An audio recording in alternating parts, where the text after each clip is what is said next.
जो हर गरीब कमजोर को कुपित करता रहा है। देश जातिवाद के खिलाफ मानवता की ओर संविधान के साथ बमुश्किल अभी 1-2 कदम ही चला। ये बिला उठे हैं। इनके विधान की संविधान ने नसबंदी कर दी है। ये तकलीफ में है। ये वही राज चाहते हैं। इन वेदों के साथ मनु का विधान जस्टिफाई करना चाहते हैं, जिसमें मुख से ब्राह्मण पैदा हुआ, भुजाओं से क्षत्रिय पैदा हुआ, पेट से वैश्य और पांव से शूद्र पैदा हुआ, जिसमें समस्त भारतीय नारी शूद्र घोषित की गई। ये सब वैसा ही चाहते हैं।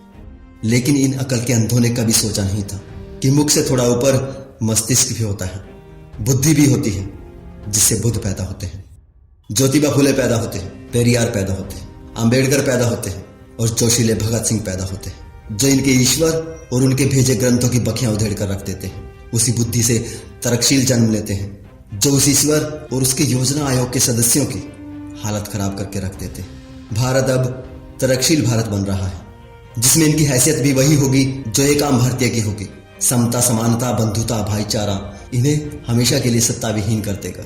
यही वो मूल कारण है जो इन्हें सोने नहीं देता, बेचैन कर रहा है। इसलिए ही ये वो हर पैंतरा अपनाते हैं, जिससे लोग इनके ग्रंथों से चिपके रहे, इन मुफ्तखोरों के लिए पैसा और प्रतिष्ठा जुटाते रहे। इनके पीछे लगा युवा वर्ग, मैं उसके लिए थोड़ी संवेदना रखता, क्योंकि ये वो भारतीय हैं जो वेदों पुराणों के अलावा भारत की भी चिंता करता है। किसी भी आर्य समाजी धर्मावलंबी को नीचा दिखाना मेरा मकसद नहीं। मेरा मकसद सिर्फ इतना है, कौन ज्यादा ताकतवर है, कौन विकट परिस्थिति में टिका रह सकता है। सर्वाइवल ऑफ फिटेस्ट प्रकृति का नियम है जो सभी पर लागू होता है, चाहे वो कोई जीव हो या इंसान या इंसानों का समूह, देश। इस नियम के हिसाब से जो सख्त जान है, जो ताकतवर है, जो टक्कर दे सकता है, वही टिकेगा। पूरे विश्व में विनाशकारी हथियारों की होड़ लगी है और इस रेस में ना चाहते हुए भी हमें दौड़ना होगा, क्योंकि हम एक देश है, और ऐसा देश जिस पर दुश्मनों की गंदी निगाह हर समय रहती है। और जिन लोगों के पीछे आप लोग लगे हैं, ये वही हैं जो वैदिक मंत्रों से दुश्मन को गिरा डालने के दावे करते हैं, जिसे ये सुनहरी वैदिक काल कहकर सपने दिखाते हैं। ये वेद ही हैं जिनकी वजह से हमारा देश बार बार गुलाम हुआ, बार बार लूटा है। 5000 सैनिकों को लेकर आया था गजनी और 50,000 हिंदुओं को मार गया था, मंदिरों को लूट कर ले गया था। इनके वैदिक मंत्रों से उस वक्त कोई दुश्मन अंधा नहीं हुआ, कोई आक्रांता भस्म नहीं हुआ, कोई लुटेरा घुटनों पर नहीं गिरा। कट कट गिरे तो मासूम भारतीयों के शीश, जिनको इन्होंने वेदों पुराणों मंत्रों की शक्ति ईश्वर वाणी के नाम पर बेवकूफ बना रखा था। तब उन्हें बचाने इन वेदों से ना विज्ञान निकला था, ना भगवान निकला था। वैदिक मंत्रों की शक्ति वाली स्तुति गप ने न तब कोई काम किया था, ना आज ही करती है। इन शास्त्रों से अब तक कोई शस्त्र बाहर नहीं निकला जो सीमा पार के घुसपैठियों को मार सके, बल्कि जो शस्त्र निकला वो अपने ही गरीब और नासमझ लोगों की मानसिकता को कुंद करता रहा है। हजारों वर्षों तक वर्ण व्यवस्था के नाम पर, जातियों के नाम पर भारतीय को भारतीय से जुदा करता रहा है और आज भी कर रहा है।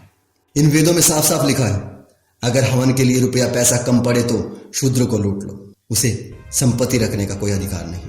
अगर स्वर्णों के समक्ष कोई शूद्र सैया पर बैठे तो राजा को आदेश है उसे कठोर दंड दे, उसके नितंब काट दिए जाए।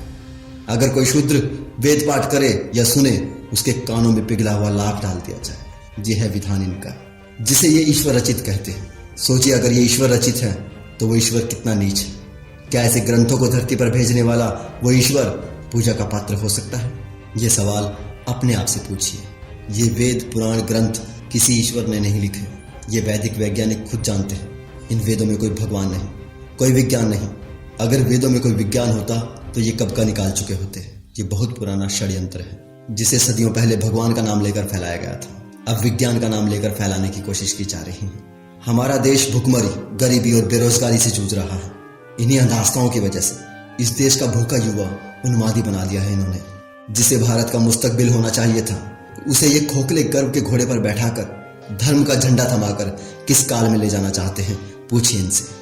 विदेशी अपने आविष्कार कर रहे हैं, नई नई तकनीक ईजाद कर रहे हैं, हमें महंगे दामों पर बेच रहे हैं। हम सिर्फ बाजार बने हुए हैं, सिर्फ इन्हीं मूर्ताओं की वजह से। ये धर्म के धंधेबाज, इनके पास कई तरह की अफीम है। आस्था की अफीम, श्रद्धा की अफीम, गर्व की अफीम, देशभक्ति की अफीम, स्वदेशी की अफीम। ये तरह तरह की अफीम चटाकर आप लोगों को अपने पीछे लगाए रखना चाहते हैं। मेरा आपसे निवेदन है, सभी पूर्वाग्रहों को त्याग कर एक बार अपनी बुद्धि का इस्तेमाल करें। सोचिए, आज तक इन धर्म के धंधेबाजों ने इस देश को क्या दिया है? शोषण, गुलामी, भुखमरी, आक्रांताओं के हमले के सिवा। ये वहीं ले जाना चाहते हैं। ये बस किसी भी तरह अपनी सत्ता चाहते हैं। समय है दोस्तों, संभल जाइए। मानवता और वैज्ञानिक चिंतन के साथ देश को आगे बढ़ाइए। ये सभी धर्म कभी इंसान की जरूरत थे, परिवर्तन के लिए थे। आज ये दकियानुसी है। वो परिवर्तन हजारों साल पहले हो चुके हैं। आज फिर एक नए परिवर्तन की जरूरत है। आज ये सभी धर्म विकास में सबसे बड़ी बाधा है। इनके षड्यंत्रों को समझिए दोस्तों। आज के लिए इतना ही दोस्तों। अगर वीडियो अच्छा लगा है तो इसे ज़्यादा से ज़्यादा लोगों तक पहुंचा दीजिए और हमारे इस चैनल को सब्सक्राइब कर लीजिए। आखंड और अंधविश्वास मिटाने में हमारी मदद कीजिए। जल्दी ही मिलते हैं अगले वीडियो में। धन्यवाद।